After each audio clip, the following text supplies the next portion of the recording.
Cette fois-ci, on reçoit Mathieu Waro et sa suppléante Sarah Bouaoun. Ça va pas être simple pour moi de le dire pendant toute l'émission. Bonsoir à vous deux. Bonsoir. Bonsoir. Ma première question est la même. D'abord, qui êtes-vous? On va commencer par madame cette fois-ci. Alors, Sarah Bouaoun, donc j'ai 26 ans et je suis chef d'entreprise d'une entreprise d'accompagnement scolaire. J'ai mené donc beaucoup d'actions humanitaires depuis que j'ai 18 ans. Et aujourd'hui, donc, je me lance donc, pour ma première campagne auprès de Mathieu Waro pour cette élection. D'accord. Qui est Mathieu Waro? C'est moi, Mathieu Waro, enchanté. Mathieu Waro, 34 ans, je suis responsable commercial dans le privé, et je me présente aujourd'hui à cette élection en fait parce que en corrélation avec Sarah, on avait un projet et nous en tant que nouvelle génération, on veut imposer ce projet-là lors de ces législatives. Alors, qu'est-ce qui vous a motivé, qu'est-ce qui a motivé deux jeunes à se jeter dans l'arène politique? Vous savez, les anciens disent toujours qu'il faut de la jeunesse dans cette politique à La Réunion. Ils le disent, mais ils se présentent toujours. Nous, on s'est dit, à travers plusieurs débats qu'on a dans certains forums qu'on organise avec notre petit groupe de campagne, en fait, on s'est dit, on a des convictions, on a des idées, et on a ces idées-là, en fait, peuvent être appliquées aujourd'hui à La Réunion afin de régler certains problèmes qu'on reconnaît ici aujourd'hui. D'accord. Sarah Bouaoun, c'est la même motivation ou une autre motivation? Oui, exactement. Alors, on va dire que j'ai 26 ans, je suis jeune, et mon implication en politique montre en fait que je veux que les jeunes s'investissent un peu plus au niveau politique parce que ça concerne aussi notre avenir, que ça soit professionnel, donc prendre des décisions même au sein de La Réunion, c'est important. Donc s'intéresser aujourd'hui, c'est vraiment aussi par rapport à mes motivations et me dire que je pense quand même à mon avenir et à tous ceux qui sont comme moi, jeunes entrepreneurs. Et aujourd'hui, donc la vie est assez compliquée et difficile, donc il faut mener un combat. Et il n'y a personne jusqu'à présent qui a pu représenter pour moi les convictions. On a toujours parlé de catégories de personnes, mais sans réellement penser à nous jeunes, notre avenir et comment est-ce qu'on va mener cette politique au sein de La Réunion. Merci. Alors, je reviens sur ce qui a été... je reviendrai sur la jeunesse après, mais juste avant, quand on parle de motivation aujourd'hui, est-ce que vous êtes dit déjà où vous vous situez sur... si on doit vous placer sur l'échiquier politique, est-ce que vous voulez qu'on vous place sur l'échiquier politique à droite, à gauche, au centre, ou vous vous dites vous voulez être totalement hors de ces traditions politiques qui existent déjà?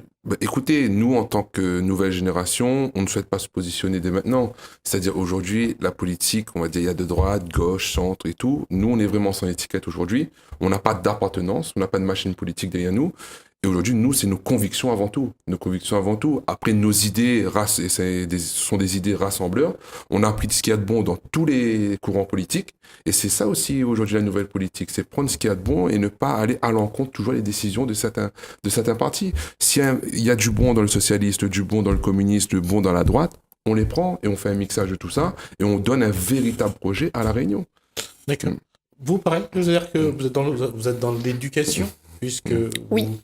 Vous êtes dans l'éducation, c'est aujourd'hui votre vision de cette éducation dans le contexte socio-économique, dans la société d'aujourd'hui. Comment vous la placez? À gauche, à droite, ou est-ce que vous ne voulez absolument Alors, je suis comme Mathieu, donc c'est-à-dire que l'homme, par nature, a toujours voulu mettre dans des catégories. Nous, on ne veut pas être justement dans cette catégorie. On est pour un développement de La Réunion, donc on ne va pas prendre, en se disant, on va prendre des idées de droite, des idées de gauche et vraiment se positionner par rapport à ça. Non. Nous, on va justement prendre ce qui va permettre, même que ça soit pour l'éducation, que ça soit pour l'économie, que ça soit pour la population, avant tout. Donc, justement, lors de nos débats, on a mis en avant les problèmes principaux et on s'est positionné par rapport à ça. Donc, aujourd'hui, on défend nos idées avant tout qu'un parti. Il y a quand même un souci pour vous par rapport à ce positionnement sur l'échiquier politique. Comment clarifier votre posture? Comment faire en sorte que vous puissiez communiquer de manière claire? Parce que si les gens ont besoin de clarté, ont besoin de précision, et est-ce qu'à ce niveau-là, avec votre jeunesse, est-ce que vous arrivez à faire en sorte que votre message, votre communication arrive de manière à ce que le public, surtout vos électeurs, comprennent et entendent votre message? Aujourd'hui, au niveau de la population et toutes les réunions qu'on a fait jusqu'à présent, les gens comprennent. C'est-à-dire comment on peut plus maintenant s'apparenter à un parti. C'est-à-dire eux-mêmes, ils ont perdu confiance en la politique. Ils ne savent plus vraiment où s'orienter. Et aujourd'hui, notre message, il est clair. On dit, nous, principalement lors de nos réunions, on dit que le problème, il est là. Qu'est-ce qu'on va faire, en fait, aujourd'hui pour résorber ce problème-là? Donc, maintenant, les gens nous posent la question, si on est de droite, de gauche ou autre. Maintenant, nos idées s'apparentent plus à une droite modérée, on va dire, une droite modérée, mais on ne se positionne pas pour l'instant. Maintenant, comme je disais à Sarah et dirais à toute l'équipe, la personne, le parti qui est pour notre programme et qui connaît notre programme, qui est bien et qui nous pousserait en fait à l'appliquer pour le bien général, l'intérêt général de la Réunion, oui, on s'apparentera certainement à un parti dans les années futures, mais pour l'instant, non, parce qu'aujourd'hui, si on se présente, nous, c'est tout simplement pourquoi? Parce qu'aucun parti et aucun candidat n'avait un programme qui s'apparentait à le nôtre. Alors justement, ce programme, est-ce que vous pouvez nous donner les éléments essentiels de votre programme? Alors notre programme aujourd'hui, on a regardé aujourd'hui les besoins à la Réunion, c'est quoi? On dit toujours qu'il y a problème de pouvoir d'achat, problème, on ne trouve pas de travail et qu'aujourd'hui, aller travailler, c'est moins rentable que rester chez soi. C'est-à-dire, dès qu'on commence à travailler, tous nos aides sont coupées. Et on s'est dit, à travers de... On va juste préciser, quand on parle de travail, on parle de ceux qui ont un salaire à partir du SMIC. À partir du SMIC, voilà. Aujourd'hui, on supprime les revenus de transfert, on supprime les minima sociaux. C'est ce que vous voulez dire. Voilà, on supprime tout ça, c'est-à-dire aujourd'hui, quand on Pour vous, c'est une façon de dévaloriser le travail? Voilà, c'est-à-dire aujourd'hui, le travail de la Réunion a perdu de sa valeur. Et c'est ça aussi, c'est pour ça que notre engagement aujourd'hui. Et nous, on a cherché plusieurs idées dans plusieurs systèmes économiques, et on s'est arrêté en fait sur une belle idée qui était autrefois, on va dire, une utopie, mais qui va être réalisée, je pense, d'ici les 10 prochaines années. On a proposé, nous, dans notre programme, le revenu universel, entre guillemets. Alors, voilà. On va juste définir c'est quoi le revenu universel, qui est, je veux dire, un petit peu qui est un petit peu en expérimentation dans certains pays nordiques. Voilà. On parlera de l'Islande, entre autres. Et la Finlande aussi. Comment aujourd'hui donner de l'argent à des gens qui ne travaillent pas et surtout pendant une longue durée, pour ne pas dire toute leur vie? Voilà. Aujourd'hui, ce qu'il faut se dire, les gens ne travaillent pas. Pourquoi ici? Parce que nous, on en a marre de dire aussi qu'à La Réunion, nous sommes les assistés. On n'est pas les assistés. On est juste, on va dire, entre guillemets, victimes d'un empilement de politique. Enfin, quand on parle d'assistanat, quand on regarde au niveau de la métropole, je veux dire, la situation est la même. Je veux dire, les gens ne veulent pas travailler. Ça, c'est une réalité. Pas parce qu'ils ne veulent pas travailler, parce que entre le revenu, entre les minima sociaux et le salaire au SMIC, il est plus avantageux de rester chez soi et c'est beaucoup plus intéressant. C'est beaucoup plus intéressant. Ouais. Aujourd'hui, nous, si on met en place ce revenu universel-là, c'est vraiment pour redonner de la valeur au travail. C'est-à-dire aujourd'hui... Alors, comment redonner du travail avec le revenu universel? Alors, je vous expliquer pourquoi. En mutualisant les aides, c'est-à-dire en responsabilisant comment les citoyens, parce que le revenu universel se doit d'être attribué à tout le monde sans différenciation, pour pas créer des effets de seuil. Et nous, aujourd'hui, si on met en place le revenu universel, ce qu'il faut savoir, en métropole, en France plutôt, 680 milliards d'euros sont redistribués en aide sociale. Ce qui correspondrait, si on divise de manière équitable, à 800 euros par personne. Donc, si aujourd'hui on décide, on n'a pas encore fixé la barre aussi aujourd'hui du revenu minimum universel. Alors, on va juste dire qu'aujourd'hui, on pense à un chiffre entre 600 et 800 euros. 600 et 800 euros. Ouais. C'est-à-dire, la personne qui ne travaille pas va percevoir ces aides-là. Et dès qu'il va commencer à travailler, parce qu'il faut bien savoir que ce revenu universel-là est cumulable aux retraites et cumulable au salaire. Donc, on donne une revalorisation parfaite du salaire pour relancer la consommation, redonner de la confiance aussi à se dire qu'on va se lever le matin pour le SMIC. Voilà. Et ça veut dire quand même que, est-ce que là, vous mettez les pieds dans le plat, c'est qu'il faut une redistribution des richesses. Il faut revoir le système de redistribution. Ce que les patrons ne veulent pas. Alors, aujourd'hui, ce que les patrons ne veulent pas, c'est une augmentation propre du SMIC, parce que ça va impacter au niveau de la masse salariale. Les patrons, aujourd'hui, disent bien que si on met en place un système de redistribution, comme l'État français est l'État qui a le taux le plus imposé en Europe, ça va tuer. Il ne faut pas recréer un impôt supplémentaire. Ça, il faut bien le savoir. Si aujourd'hui, on est capable de distribuer 680 milliards d'euros d'aides actuelles avec les aides sociales qui sont présentes aujourd'hui, il faut se dire que le système de redistribution pourra se faire avec les aides actuelles. Donc ne plus aller, on va dire, aller taxer en supplément, du tout. D'accord. Ça, Bohan. La question sur l'éducation, quand on parle de revenus universels, comment... J'ai dit une connerie, à Boaoun. Oui. C'était ça. La question, c'est comment faire en sorte qu'il y ait plus de monde dans l'éducation, parce que aujourd'hui, ce qui manque, ne serait-ce que même dans l'accompagnement scolaire, ce qui manque, c'est du monde. Oui. Enfin, qualifié surtout. Oui. Capable de le faire, parce que du monde, il y en a, mais qualifié, c'est autre chose. Oui. Alors, si on part sur le niveau de l'éducation, vous voulez dire par rapport aux professeurs ? Non, je dirais par rapport surtout aux gens capables d'accompagner, parce qu'on dit toujours il faut plus de monde dans l'éducation. Oui. Vous, c'est une entreprise privée que vous avez créée, c'est l'accompagnement scolaire, soutien scolaire, c'est ça ? Oui, exactement. Là-dedans, est-ce que on peut faire venir du monde ? Est-ce qu'on peut former les gens ? Est-ce que c'est une filière qui est aujourd'hui peut-être porteur d'emploi ? Alors oui. Mais on va dire que l'accompagnement scolaire, c'est aussi parce qu'il y a eu des réductions des heures au niveau des professeurs, au niveau scolaire. Le problème à La Réunion, c'est qu'on a trop d'élèves dans des classes, on est en manque d'infrastructures. Donc en fait, il faudrait vraiment pousser sur le côté, premièrement, infrastructure, avant de pouvoir créer de l'emploi au niveau des professeurs. Donc on a trop d'élèves par classe, ce qui fait que le professeur ne peut pas se permettre d'insister sur un élève qui soit en difficulté ou non.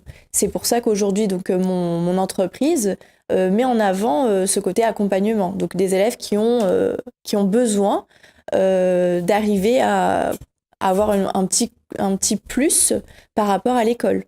Mais ce problème pourrait être résolu après si éventuellement on arrivait à mettre en place donc, de nouvelles infrastructures pour les écoles, donc c'est-à-dire d'avoir des élèves donc en moins de classes. Après, le soutien scolaire est mis en avant, on va dire, dans le côté privé, mais aussi ça peut créer de l'emploi si le gouvernement peut mettre en place un soutien scolaire à l'école. Une question, est-ce que c'est plus les gens qui travaillent bien, qui veulent toujours aller plus loin, ou c'est les gens vraiment en difficulté qui viennent dans l'accompagnement scolaire ? On a différents types de personnes. Ouais. Donc, on a des personnes qui ont un besoin. Donc, il n'y a pas forcément des difficultés à l'école. Ça peut être aussi un manque d'organisation du travail, de la méthode de travail. Donc, il n'y a pas forcément c'est tout public. Voilà. C'est-à-dire qu'il y a des personnes qui veulent se perfectionner. Il y a d'autres personnes qui présentent des lacunes. Donc, ils vont vouloir combler ces lacunes qu'à l'école, ils ne peuvent pas. D'accord.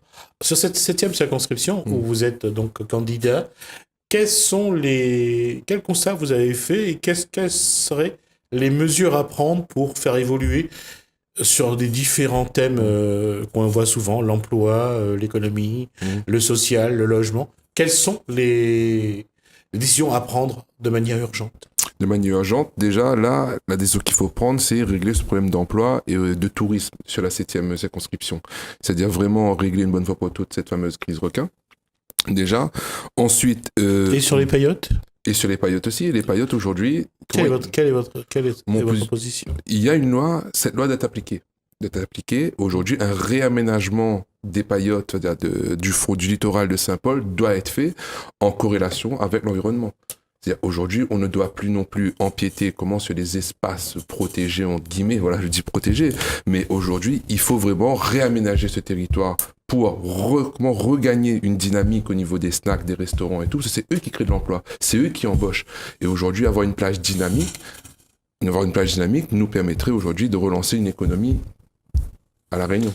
Peut-être à vous embêter, mais je vous pose la question. Vous êtes pour ou contre cette carrière de bois blanc aujourd'hui qui est sur le territoire de la 7e circonscription ?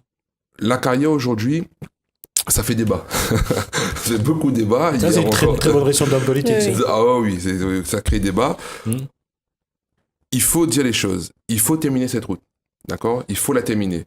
Je suis contre la carrière de bois blanc, ça c'est sûr. Et les carrières, il en faut. Mais du moins qu'elles soient bien placées. Aujourd'hui, la carrière de bois blanc est mal placée. Ça va certainement engendrer dans les années futures des dysfonctionnements au niveau environnemental et aussi pour la population. D'accord. Vous avez le même avis, je suppose. Oui, D'accord. Je reviens sur ce que je disais tout à l'heure. On a la crise requin, je pense, quand on parle de tourisme aujourd'hui. Vous avez une idée ou vous avez une proposition à faire ou vous pensez que c'est à l'État de prendre les devants? Non, il faut aujourd'hui, après toi, il faut aujourd'hui prendre des décisions qui fâchent certainement et qui cliveront certaines personnes. C'est-à-dire, aujourd'hui, il faut revoir le périmètre marin, déjà d'une part, et aussi... Donc, revoir la réserve marine. Revoir la réserve marine plutôt, et aussi, il faut aussi autoriser la pêche du requin et la commercialisation. Et est-ce qu'il faut le laisser manger? Parce que la ciguatera, apparemment, est un sujet, et on dit toujours qu'il ne faut pas manger le requin. Ici, à La Réunion, il faut le manger, mais ailleurs, apparemment, ils peuvent le manger. Voilà, ailleurs, oui, on retrouve dans les grandes surfaces dans l'Ouest des requins alignés, comme quoi c'est une bonne chair et tout. Donc aujourd'hui, les études n'ont pas prouvé. Le requin qu'on trouve généralement sur les étals, c'est ce qu'on appelle les pantoufliers, parce qu'ils sont un peu plus petits. Oui, ils sont un peu plus petits, effectivement. Aujourd'hui, les études n'ont pas prouvé concrètement qu'il y avait de ciguatera à La Réunion. Ça, il faut le dire. Non, ça n'a pas prouvé, mais malgré tout, ils ont maintenu la décision de ne pas commercialiser. Moi, je trouve qu'il le faut. Il faut retrouver une activité sur les mers, en fait, pour faire fuir le requin. Le requin est un animal qui a peur, donc si on fréquente plus les mers, il va automatiquement se rapprocher des côtes. Vous voulez dire quelque chose là-dessus? Non, je pense que tout a été dit. D'accord. Alors, je reviens sur la question, sur ma question de tout à l'heure, c'est quelle décision pour la 7e circonscription? Qu'est-ce qu'il faut aller défendre en premier à l'Assemblée nationale pour la 7e circonscription? Alors, je pense qu'aujourd'hui, donc, il faudrait plutôt mettre en place des lois spécifiques par rapport au dom-tom. On est... Ah, allez-y. Parce qu'on va y venir de toute façon. Oui, voilà. Oui. Notre problème, c'est donc on est dans l'océan Indien, on est touché par beaucoup de taxes, donc l'octroi de mer, donc local, régional, et donc ce qui permet normalement à redynamiser l'économie au sein de La Réunion. On se rend compte que ce système donc n'est pas fonctionnel. On peut le voir avec la continuité territoriale où on a demandé une aide. Vous êtes pour la suppression de l'octroi de mer? Non, du tout. Je ne suis pas... Non, je ne suis pas... Non, il a dit surtout... Non, je ne suis pas pour la suppression parce que ça permet un développement de La Réunion. Ça protège ou pas les produits locaux? Parce qu'au départ, c'était ça. Oui, mais au départ, voilà. C'est au départ. Ça date de 1830, je crois. Oui. Au départ, mais on se rend compte que finalement, ils veulent, avec l'octroi de mer, ça sert aussi à financer la région, les collectivités et le fonds de développement. Surtout les mairies, effectivement. Surtout, mais c'est vraiment dispatché dans ces trois, donc région, collectivité et fonds de développement. Région, département et mairie. Voilà.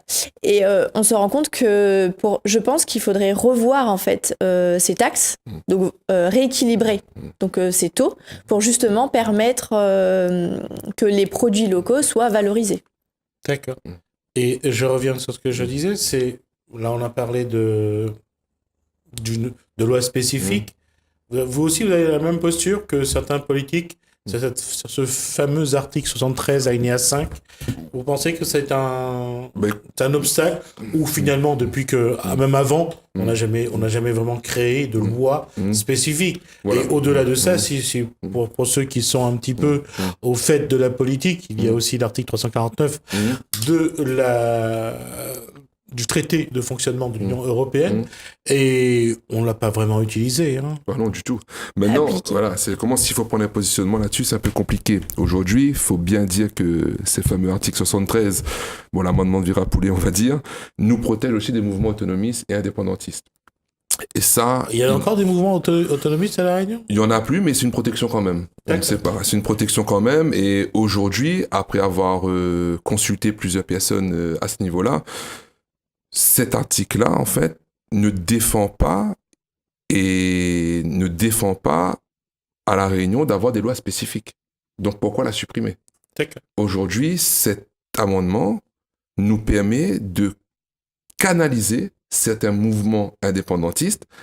Il y en a, mais à très bas niveau. Il y en a certainement dans leur tête qui pensent que, mais aujourd'hui, c'est une protection. Et si cet amendement-là nous permet d'avoir des lois spécifiques, n'empêche pas des lois spécifiques à La Réunion, je ne vois pas pourquoi la supprimer maintenant.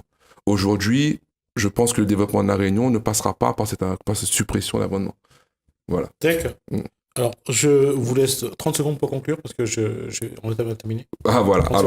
Alors, tout simplement, nous, on est candidats. Enfin, qu'on dit nous, c'est nous, parce que comment Sarah participe pleinement à ce projet.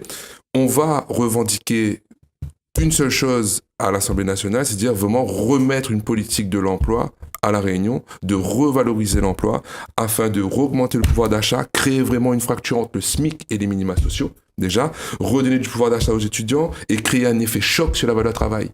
Et redonner cette vraie valeur, ça aussi, au travail à La Réunion. Voilà. Et on s'arrêtera là. Et on s'arrêtera là, voilà. Merci donc à Mathieu Ouaro et à Sarah Bouaoun. Voilà, je l'ai dit. Très bien. Sans me tromper. Merci à vous. Merci à vous. Donc, je rappelle donc que vous êtes le candidat à l'élection législative partielle dans la 7e circonscription. On vote donc ce dimanche. Merci à vous. On reçoit un autre